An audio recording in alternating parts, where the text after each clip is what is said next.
merci de Monsieur Buffet de venir faire une vidéo sur cette nouvelle librairie Notre-Dame de France qui est 33 rue Galande, 5e arrondissement de Paris.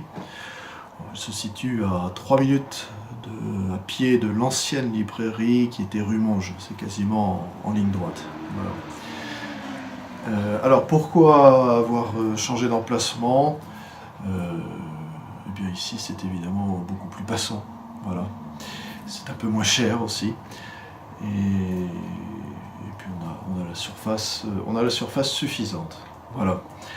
Donc le numéro de téléphone ne change pas. En fait, peu de choses changent. On a toujours la même littérature qui nous caractérise et que je présenterai dans cet entretien. Le cadre est magnifique. Hein. Rien que pour ça, venez voir. Hein. C'est vraiment du médiéval. On présente quel titre? Nous sommes principalement axés sur la religion catholique et notamment sa doctrine et sa liturgie. Je citais un peu les titres pêle-mêle, mais vous trouverez la Bible Crampon. Donc on a 2 éditions. On a une édition complète chez DFT qui est absolument magnifique, qui a été recomposée là tout récemment et qui est vraiment un objet d'étude, de méditation, voire même de contemplation, si on prend un peu le temps de se pencher sur le texte. On l'a aussi dans la version contre-culture, et là il s'agit du Nouveau Testament. Une édition absolument magnifique, très bien composée. Évidemment, on trouve l'évangile, les épîtres. Il y a beaucoup de grains à moudre et pour faire des progrès dans la vie spirituelle, c'est évidemment excellent. Les éditions Clovis, que nous citerons donc un certain nombre de fois, puisque nous sommes très liés à cette maison d'édition, a sorti Chant liturgique. Alors, Chant liturgique, c'est le Magnificat de l'abbé Lorbert, qui revient en fait pratiquement dans sa première édition en bleu. On trouve de quoi suivre les vêpres, les complis, les messes du temps, les messes du dimanche, enfin, voilà. Très bien composé avec un grand nombre de cantiques.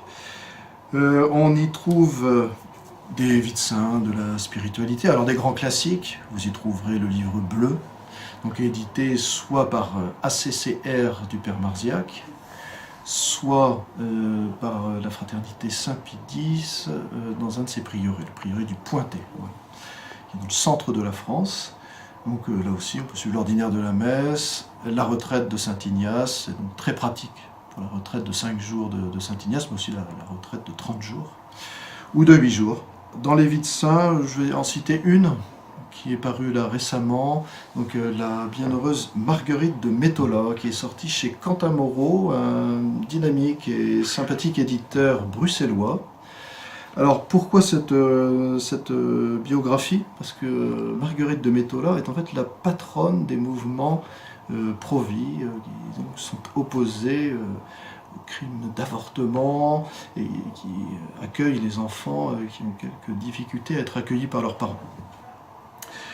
On trouve aussi des images pieuses, des statues, chapelets, des icônes, des cartes postales à thème religieux qui sont magnifiques, au témoignage des clients et même des touristes, parce que nous sommes dans un quartier très touristique, à 1 minute de Notre-Dame.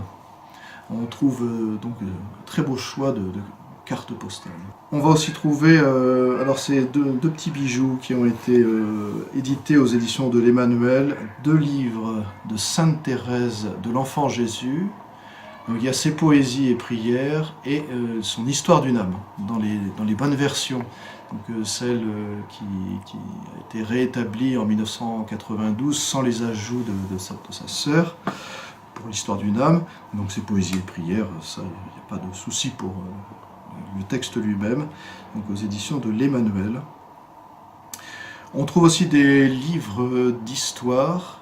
Alors citons chez ACRF de Louis Hubert Rémy le livre sur la vraie mission de Jeanne d'Arc, qui est un recueil de théologie de l'histoire, en fait, de l'histoire de France. Donc tous les plus grands textes sur le rôle providentiel de la France dans l'histoire de l'Église.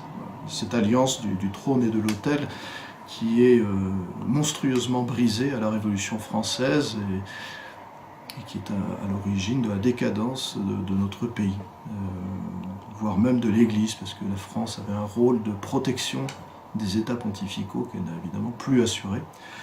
Et d'ailleurs, la France, malheureusement, n'assure plus non plus la protection, n'assure plus complètement la protection des chrétiens d'Orient. On le voit dans le cas du Liban, mais on le voit aussi dans le cas de la Syrie. Donc un livre qui remet bien des idées en place.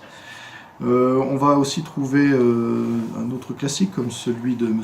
Denisot, La France et le Sacré-Cœur dans la Première Guerre mondiale.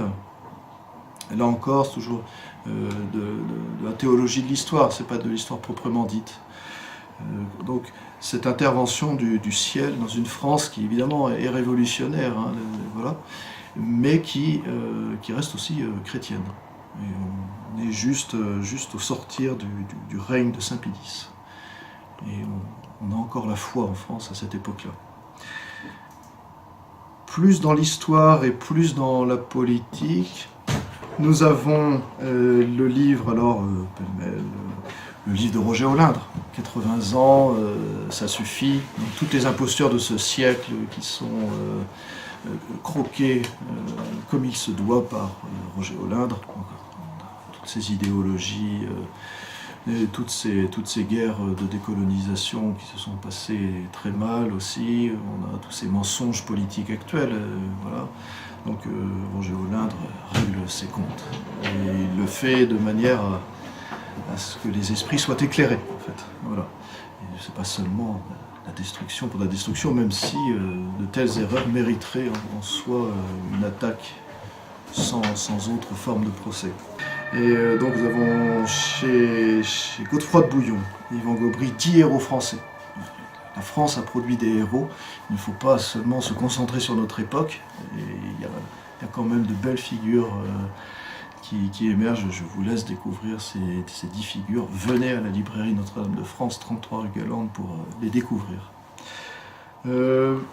Jean Descartes, qui est un grand ami de la maison et qui écrit sur les grandes familles royales et princières d'Europe, un éminent spécialiste reconnu internationalement et qui connaît toujours de grands succès. Mais il faut dire que le contenu des livres est là.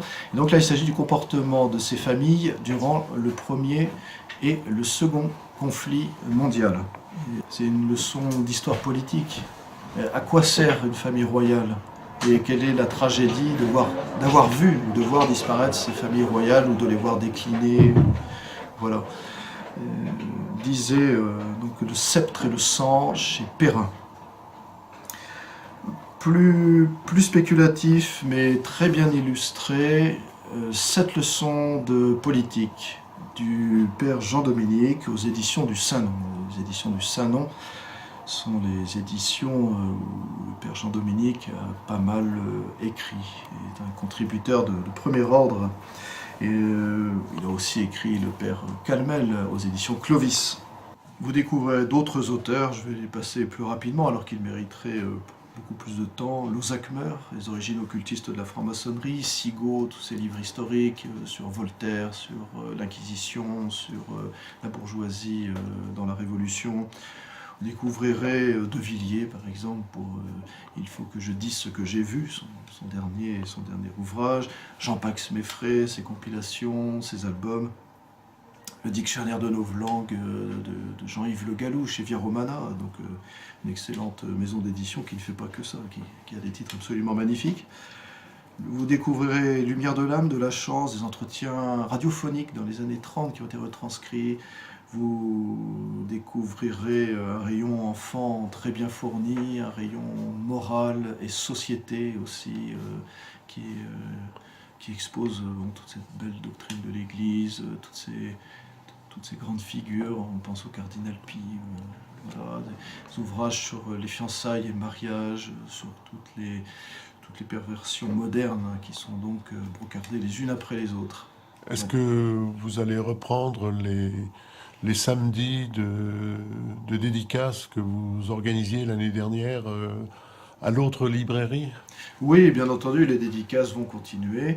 Elles ont déjà recommencé d'ailleurs. Nous avons reçu dernièrement Monsieur Kaour d'Aspry pour son très bel ouvrage sur Saint-Pétersbourg, très bien illustré, très richement documenté. Monsieur Kaour d'Aspry est un passionné de Saint-Pétersbourg. Nous allons recevoir le 31 octobre Olivier Ronet sur son Flaubert et le Grand Orient de France, et comment un réseau du Grand Orient au milieu du 19e siècle se comportait déjà comme le Grand Orient peut se comporter aujourd'hui. C'est un ouvrage intéressant, même si la figure de Flaubert peut paraître un petit peu déplacée dans une librairie catholique. Et puis nous aurons toutes les dédicaces de décembre avec Jean Descartes, avec Rénal Sécher, avec tout le monde. Voilà. Merci beaucoup. Merci monsieur, et donc je dis à tout le monde à très bientôt à la librairie Notre-Dame de France, donc 33 rue Galande.